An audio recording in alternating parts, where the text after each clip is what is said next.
What's up, you guys, and welcome to a new exclusive interview with producer and songwriter MELO X. Welcome to the Hip Hop Society. How are you doing today? Chilling. How you doing? I'm Good, chilling, good. just trying to do something during this quarantine. Oh yeah, It's been crazy. yeah. It's been eye opening for me. Yeah, for sure. Yeah.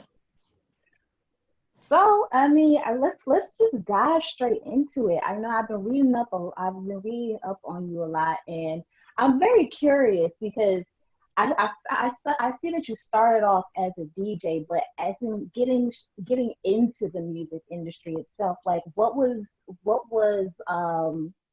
your intro into the actual industry aside from DJing?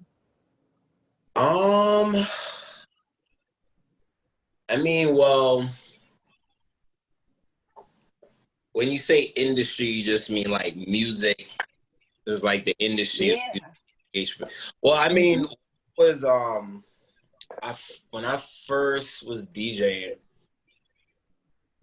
in New York, like downtown New York, just in New York general, I would say that was kind of my first time because back then I used to collect vinyl. So you would have to go to like label and collect the vinyl. So let's say like who was popping at the time, I don't know, let's say like Sierra dropped a new single or something. You would have to go to the label and they would give you the single for free as a DJ. So that was my first time like speaking with people in the music industry, as far as like execs or A&Rs or just like, the intern is giving out the vinyl. That was probably like the first time that I had like in the music industry encounter. But DJing in New York and just performing, at the same time I was DJing, I was performing and producing music as well. Doing that downtown definitely just connected me with a lot more people in the different facets of it. But yeah, this is all like 2005, like 6 or so. That's dope. Oh. So I saw, like, my first introduction for you was for the On the Run tour. Nice. So me and Jess, we're kind of the same. When we find someone new, we kind of do a backstory. We go check out their previous work and stuff. And that's when I found like the Beyoncé X mixtape, and that journey I was reading up on. When I was reading it, I was like, this is crazy, like to go through the transitions of like putting out mixes and then getting them, taken down. And yeah. So like, how has it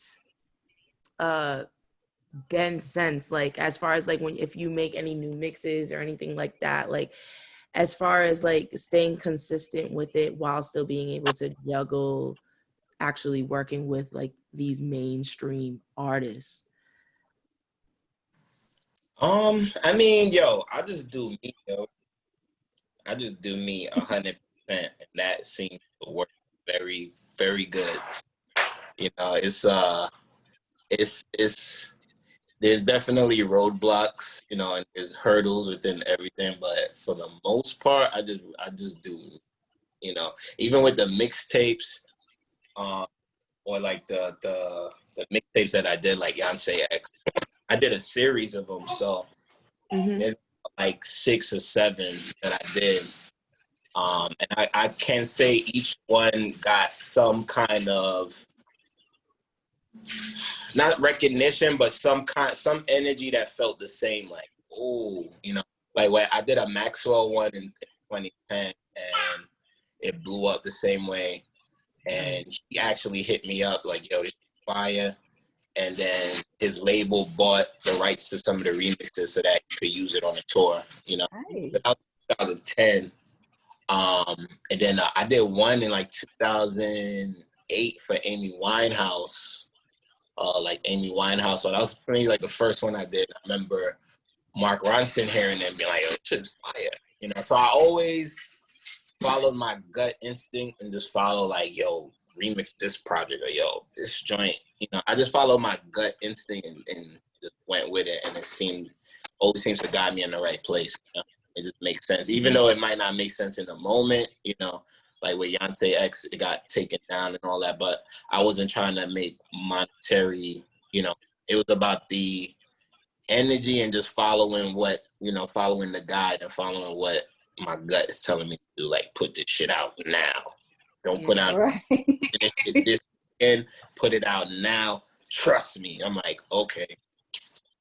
You know what I'm saying? Yeah, no, I feel Yeah. Yeah, so, yeah. That's dope because I know a couple of people who that's what they do. You know, they put out mad mixes and, you know, they have to worry about them getting taken down or not. But I'm like, I'm kind of slick thinking like, if it gets taken down, that means somebody important must have heard it. Yeah, you know. I mean, now it's like, you know, at that time, I would say in when did that come out? 2014 or something like that, or 16. But at that time, they were starting to really go in on taking music down. Yeah. But even regardless of that, it's like, for me, everything has multiple lives and multiple ways of expression. So I put it out as a mixtape, but then I also did, you know, a music video that was an installation, like a live performance version of it. So I did that, and that was all just me on my art, music, you know, marrying them together type thing. So that just allowed it to live in another space, another realm, art world. Motherfuckers is looking at me like, ooh, it's fire. So all I mean, when I'm performing as well, my son back here destroying this thing. When I'm performing as, you know, I also remix it over and over. So I'm always bringing new life to it, and I think that kind of helps. Whether it's getting taken down or not, I'm always bringing it into my world regardless. So Yeah. it making noise back here, but yeah. Now, what was it like when you first got like contacted to do the On the Run tour? Like from that transition from like having like the stuff being taken down and then being like, you know what, nah, like we fuck with this and we want to see where this goes and add it to like the whole live concept. Because I feel like what you did for the On the Run tour, like it set a tone, like even for her future tours and stuff. Like it involved like all of the sound and then everything that she does as far as like her live settings. Yeah. I mean, you know, with that project, it was very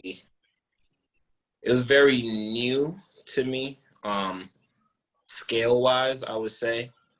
But as far as what I've been doing for myself creatively and friends and everything, it's really just a continuation of that, you know. Think about music, and all the different elements, especially in my music. I always added ethereal sounds in space and was always playing with like telling a story in my remixes or in my shows. So working with her and on that scale is like the whole show was basically like a movie. You know, it was like scoring a play. Because what I did was I focused on the interstitials, they call them. So all the in-between parts, in between songs are like one song into the next, or the intro, like the whole intro of the tour, you know, I did. And yeah, I mean, it's dope, man. It's a different way of working, because it's a village. It's like she's on stage, but it's like it's niggas under the stage moving the stage. It's like 20 niggas. They job, move the stage, move the metal over here and over here. Then there's another person. The whole thing is just the lights. And there's the other person. The whole thing is just to make sure when the dancers come out, they know where to go. The light, boom, over here, boom. It's like village. You know what I'm saying? So thinking that and being like, okay, well, you know, certain sounds, certain things can't be this long, or like we need this amount of time so that she can do X, Y, Z, boom. you know, that working like that was amazing because like I see why these things are so huge, taken so seriously to certain artists, you know, because it's like a lot of people involved. And there's a lot of like expertise that's working together at the same time, you know. So yeah, and working on the tours helped me with like how I produce certain things with dancers in mind, because I never thought about that, but all the little weird things that I do, dancers love it because it's like they have these little cues that they could do different things to. Yeah. So it made me appreciate my weird shit even more because it's like this is a place where it makes a lot of sense, you know. Oh, well, transitioning into Black is King. So you did the remix for Find Your Way Back. Did she contact you for that, or were you playing around with it and brought it to her? What was that like? Well, I scored the film as well. So and did you know, composition for me and James Blade and Derek Dixie worked on it together. So in the process of just working on the film, I was just inspired to create mad different shit. You know, she wanted me to remix. She wanted me to do basically what I always do with these different projects. But she wanted me to kind of go in even more. So yeah, it was just I remixed like the whole album, really. You know what I'm saying? So she's just over there trusting you in your talent. That shit is fire. It's coming out, but I really remixed and like Jada already. I remix so much shit because that's just what I do as I create as well. I'll make like 10 versions of a thing, especially for the film. You know, you make up versions and moods, and you know the cut might be like this, so the song feels right, but then the cut might change, so now you got to change certain sounds to make it, you know, make. So throughout that process, I had like a solid remix, you know, material, and I was like, oh, this is fire. So, you know, she felt fire too, and here we are. Yeah, I ain't mad at it. No, and it's crazy too because "Find Your Way Back" is like one of my favorite songs on the project. Like it holds so much, like I don't know, it reminds me of my childhood. Just it's so like the innocence of like being a child, and it just I love that track. So it was crazy when I seen you remix it. I'm like, ooh, I'm like, this episode dope. That was my track. That was my favorite track on there. Just because you talk about, you know, her father, just talking about a father figure, me being one, you know, with my son. So like, that definitely resonated with me. And I think, and just musically, that was like one of my favorites. And in the film, that section was one of my favorites. So I think it made sense why I was putting a lot of just like happy creative energy into shit every time I had to work on something for that section, you know. Yeah, that breakdown in the film, you did that. Yeah. The one before Find Your Way Back. Is that what you talking about? No, during the film portion of it. Yeah. Where she with the dance breakdown and the musical element to it, that was nuts. I wasn't ready for that. I'm still not grasping everything from that film, honestly. Right. A lot going I'm going back and playing it over and over, catching new things, catching new sounds. I'm like, dang, like, it's this late. really was remixed. It's not the same song. That's what I like about it. It's like it still has elements of the same, but like it transformed it. It's like a whole, it's its own body of work. Yeah. Mm-hmm. I wanted to make it very cinematic, you know, I wanted it to feel like how the film felt just in that remix. So, you know, I think it has a lot of, it's moody, it's emotional, it's uplifting, but it's kind of dark, but it's light. I don't know. It has a good balance. You know, it makes me want to dance, Definitely which is does. the main key for me. Is if I want to move, and it makes me want to move. So Yeah. Now I know you worked on like the sound and production for Queen and Slim as well. How was there like a difference between that creative process as opposed to Black is King? well, with Queen and Slim, I mainly worked on the trailer. Okay. Well, all the trailers that came out, I did the music um and sound design for it. Which I mean that was it was a lot of the same process, even though it was for a trailer. It was a lot of different edits and different, versions of that because once again, the trailer might be made to convey one feeling or thing, and then by version 4 it's conveying something else. So you gotta pick a different song, With that one, it was cool because this song I have from Donny Hathaway, it came to me in a dream and I put it in like a folder. So I just did like a folder of music for Lena to listen to and run through. And some of that music is what was used in the trailer, like the Donny Hathaway one. And I just like when I'm able to like introduce songs that's on my playlist like into that space is dope. But I didn't work on the whole film, which I would have loved to, but just the trailer alone, if you listen to it, it has a lot of those elements. A lot of that, a lot of the shit that I do, it's definitely in there. But that was dope, man.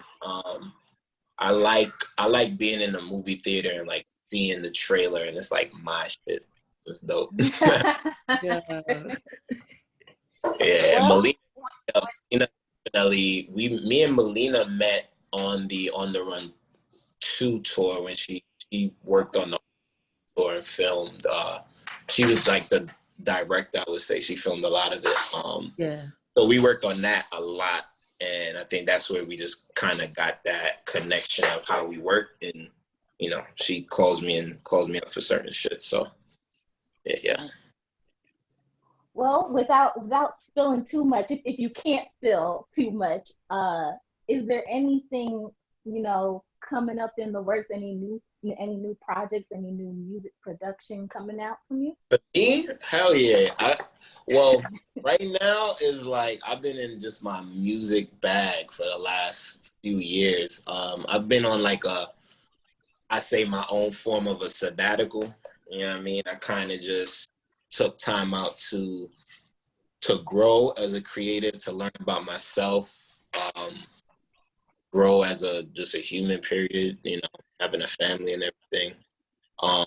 Definitely throughout that whole process, I'm always creating. And a lot of that energy went into the Black is King film, which I love because that's a great example of like sonically where I'm planning to go, or just like where I'm at now. So yeah, I have I have a lot of remixes and a lot of original music that we're planning on putting out. I actually have I have a mix on Shaba Radio on Apple Music. That has a new remix on there from Giveon that I did. I gotta check that out. Yeah, that was dope. But yeah, I just got a bunch of music, man. I right now it's like my goal now is just to drop fire and to raise the energy level. I think everybody been going in, which is good, and the reason why we're going in might not be the best, but being able to like, for me, just take time and go in and see like exactly where I see myself in 5-10 years and like reformat everything based on how things are now. I'm ready to like release music consistently. So Nice. things is coming. Oh, and before this comes out, I definitely want to give y'all something to attach with it, within the next 3 or 4 weeks, it should be something that drops. So I'd love to have that to you before this comes out. Nice. Sure. Yeah. Sounds good. Now, is this just from a production standpoint, or you got some songwriting coming too? Because I know you Every songs, production, you know, my music with me on it, remixes, you know, shit I produce for other artists that, you know, is gonna come out this year. Literally every aspect of music creation for me, you know. Nice. Yeah, I can't wait to hear that. yeah. Oh, also my film. I have a film called I got you, Poppy. Come here. I have a film called Juve Night. That's gonna be. It's. I shot it in Brooklyn. It's inspired by the Labor Day parade and Juve Night before. And it goes a little deeper, but mainly about, you know, Brooklyn, like my ode to Brooklyn. We're gonna be showing that in Brooklyn this summer, so a few places. So once I have that solidified, I'd love to add that info here as well. But Juve Night is like I directed it, did the score, and that's kind of like that's my baby right now. So it's a full MELO X thing visually. You know, my eye as a director, editor, I edited myself, did all the music, everything. Like it's a passion project for real, you know. And we showed it at the museum in Diaspora last year, Penn State this year, so or early this year. So, you know, I like showing more aspects to it. I really like the film world. Fucking it up. Messing it up. That's dope. I can't wait for all of that to come out. I'm proud of you. I look forward to everything you have coming. You definitely deserve everything good that's coming your way. Thank you. Appreciate it. For sure. No, of course. Well, on that note, you got something to say, little man? Nah, you quiet now. Well, I think we're going to wrap it up. Once again, thank you so much for agreeing to interview with us. You know, we really do appreciate it. Yeah, thank you, yo. You know, I'm just like, at this point, I'm messing with people that mess with me and support me. Like, you know, I don't care about it. All I do is just look. I'm like, oh, it look fly, it's dope. All right, let's get it. You know, anything else to me is like industry BS, and I'm past that. You know what I mean? So I'm just messing with those who love my work and just, you know, support me. I'm just working on supporting them even more. So Nice. Thank you. No doubt. Well, we're gonna let you go. You know, little man, he wants daddy right now. So what you gonna say? Yeah, he want all the attention right now. So I'm gonna give him that. All right. Peace out. All right, yo. Thank you. I appreciate it. No problem. Thank you. Peace. Bye.